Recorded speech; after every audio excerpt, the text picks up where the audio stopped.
I signed up for the Air Force. I was going to the Air Force. And I already had my private license and my commercial and my multi-engine license. Oh, So I you'd went be a in the Air natural, Force, yeah. and I laid them out and I said, look, I want to go Yeah, to I'm jet school, qualified. And so this recruiter, of course the recruiters are basically salesmen. Right. So I went home that night and I was talking to my father, and my father said, well, if that recruiter promised you anything, get it in writing. Okay. So I had, after basic training and officer candidate school, I would go into fixed wing flight school. So I went out to San Antonio for basic, and when I finished basic, I came home and I went back out for OCS for officer candidate, because you couldn't go into flight school unless you were an officer. Right. Yeah, So I went back out in the Air Force. You had to be an officer to fly.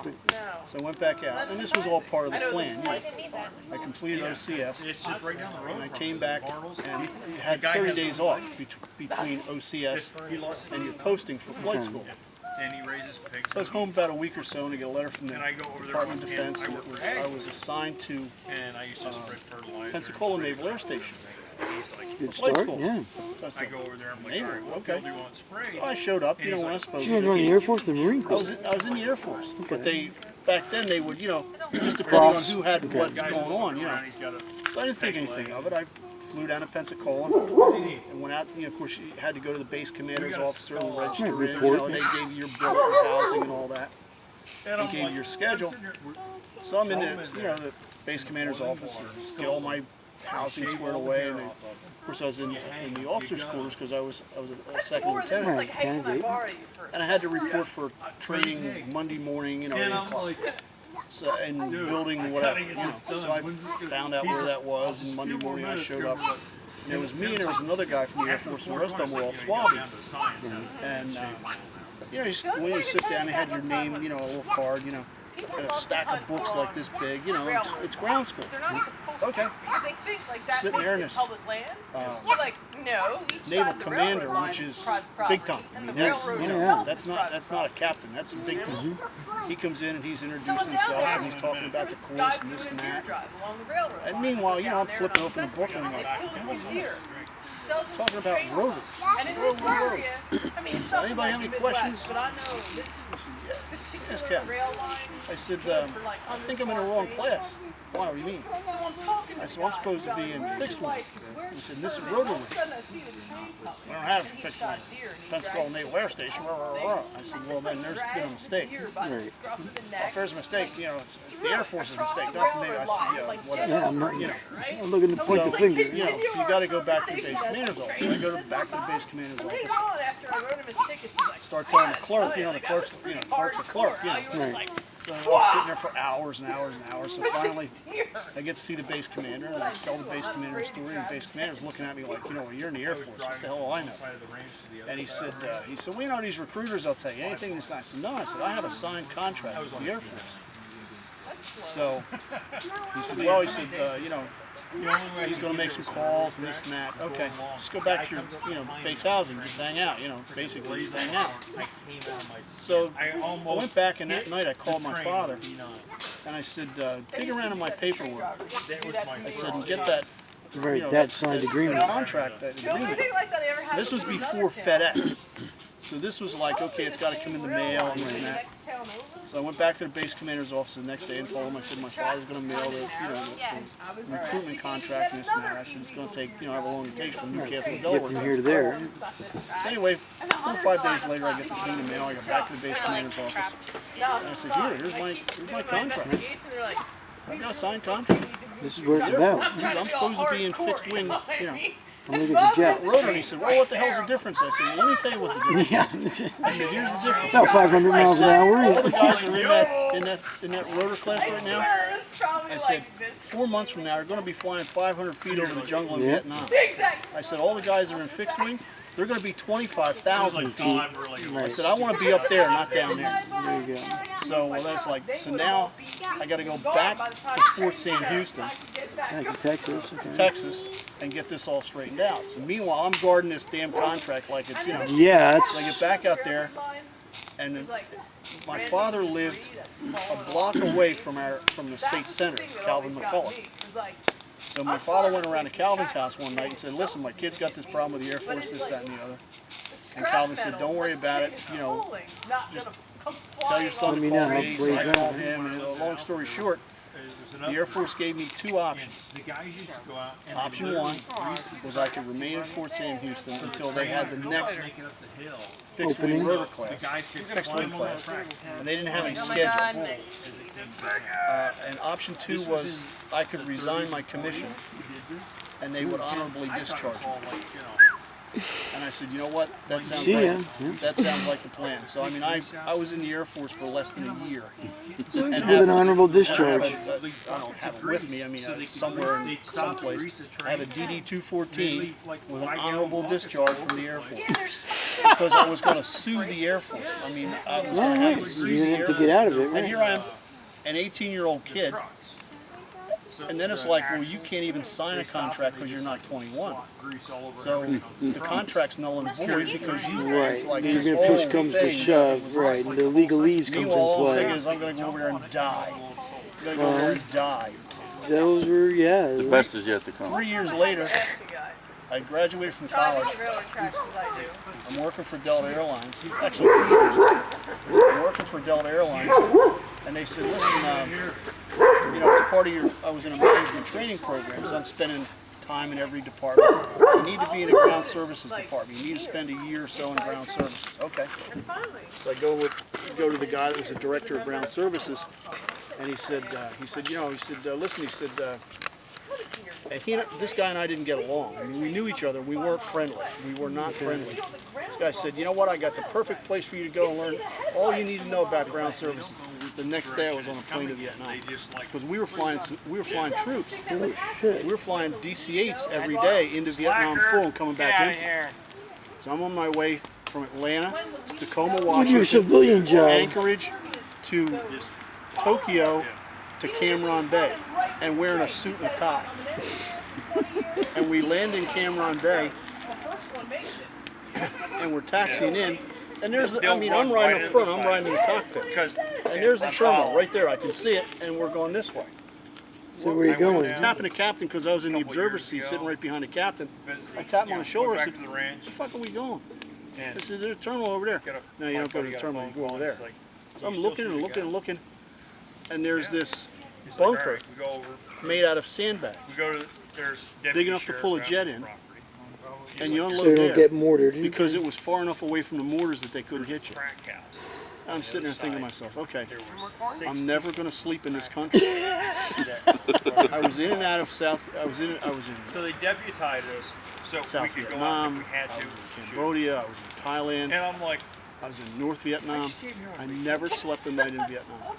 Never. we're riding I would get on around, because they had and I'm after like, dark curfew.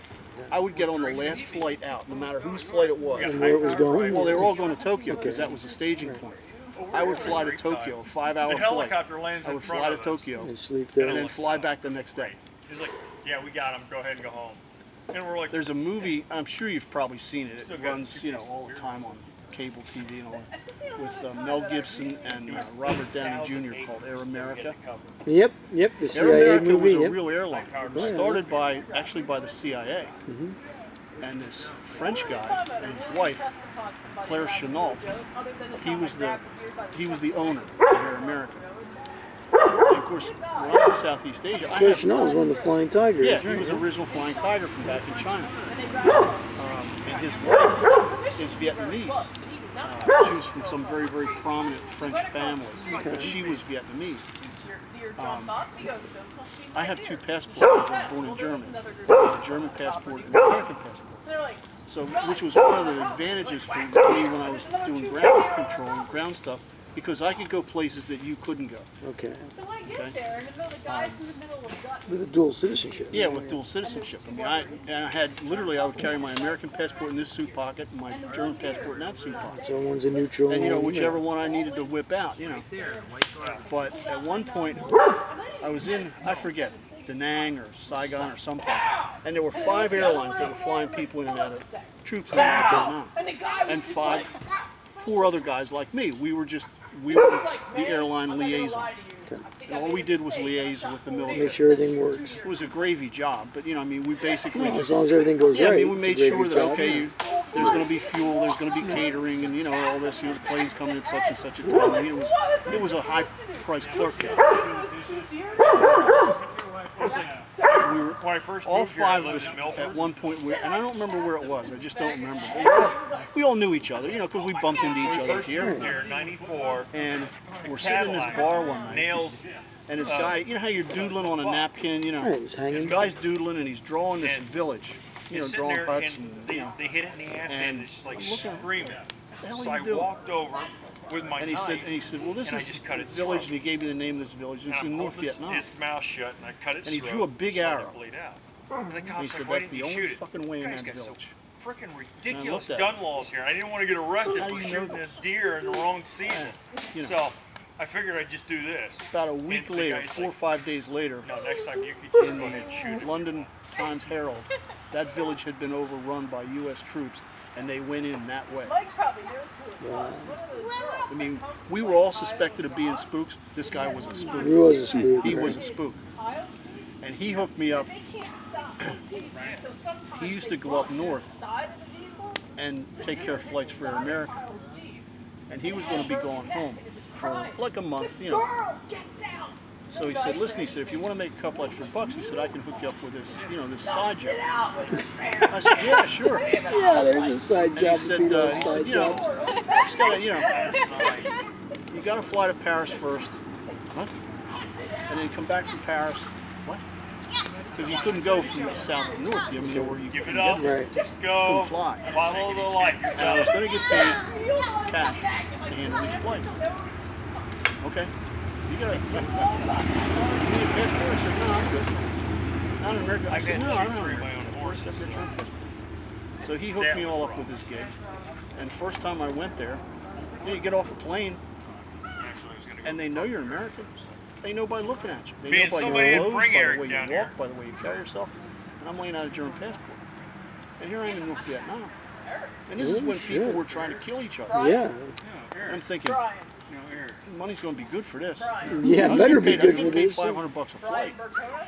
Back then, Back yeah. then was a lot of money. Yeah. That was a lot 4 of money. times that. Yeah. All these guys that I knew, everybody was in the black market on something. I mean, there's one guy who was with TWA, the guy that I thought was a spook. He was into guns. He was bringing guns. I mean, and I'm not talking about 1 or 2 guns. We would load the bellies of airplanes because they were empty.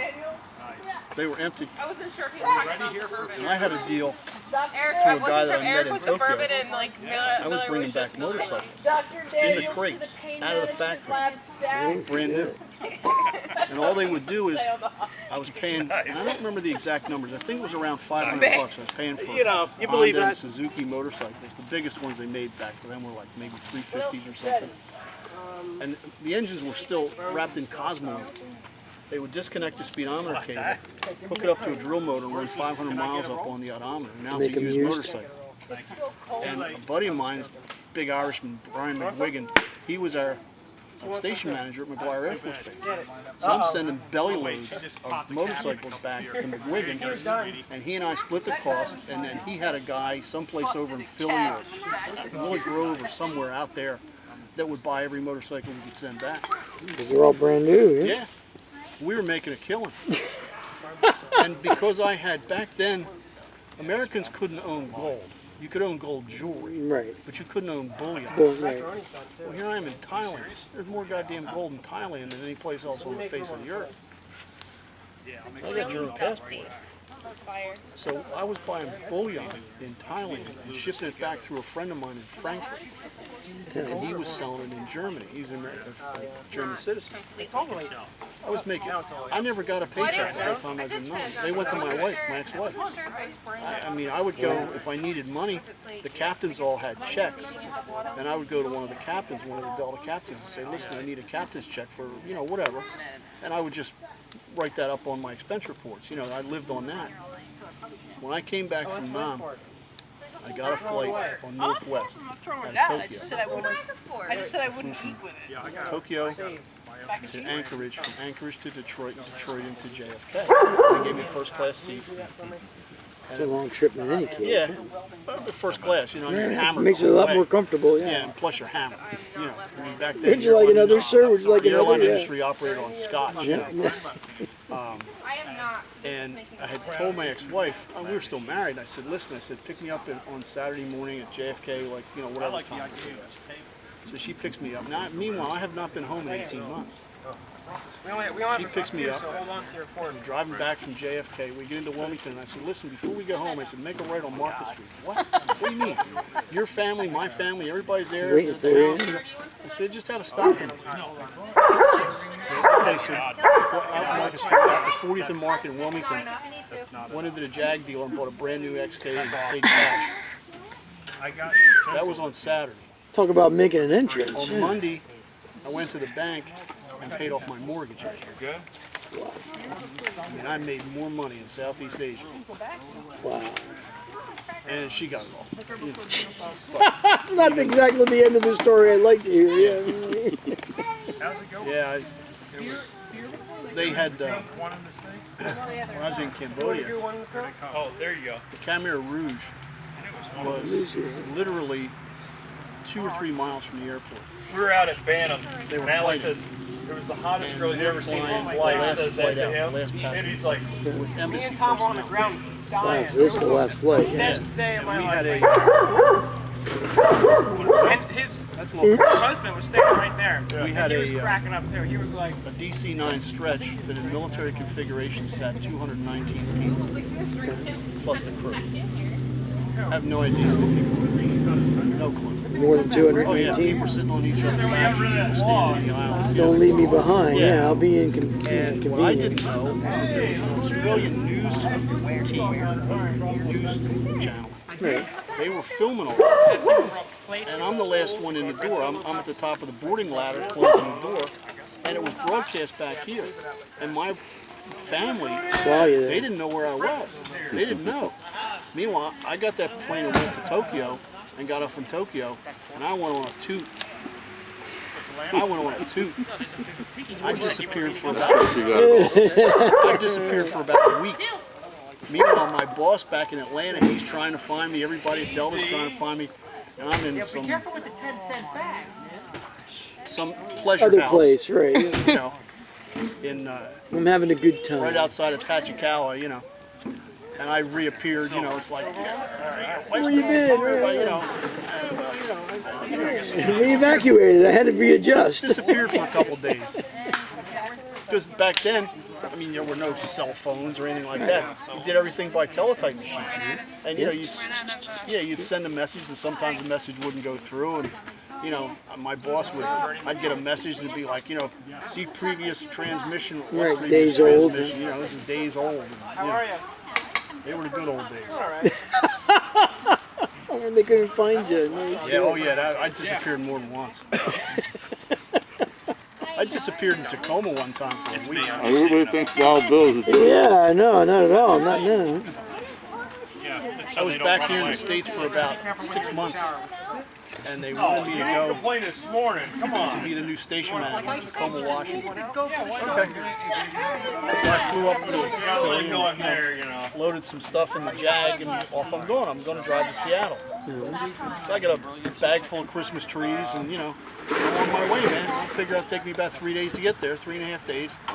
I would stop and get gas. Christmas trees were important. Yeah, yeah. They're called Christmas trees because there were so many different colors. Before, right? I got a bag full of Christmas At one trees. point in the past, I didn't know that. I was wondering where that was going. Yeah. I get there in For the 4 driving, I get there in 4 days, from Wilmington to Tacoma in a Jag. without sleeping. Yeah, Wow. I get there, Yeah, it's check into got to be like hotel. 4,000 miles. Isn't it? Yeah, checked into hotel, and you know, slept in for a couple days, crashed. You know, called Atlanta and said, okay, I'm here. And they said, oh, never mind, come on back. What? You shitting me? I said, okay, I'll be back. And when you come back? I said, I'll be back. I said, you'll know when I get there. It took me about 2 weeks to get back from Tacoma. Alright, where'd the lemon and foil go? Where'd it go? It's around here somewhere.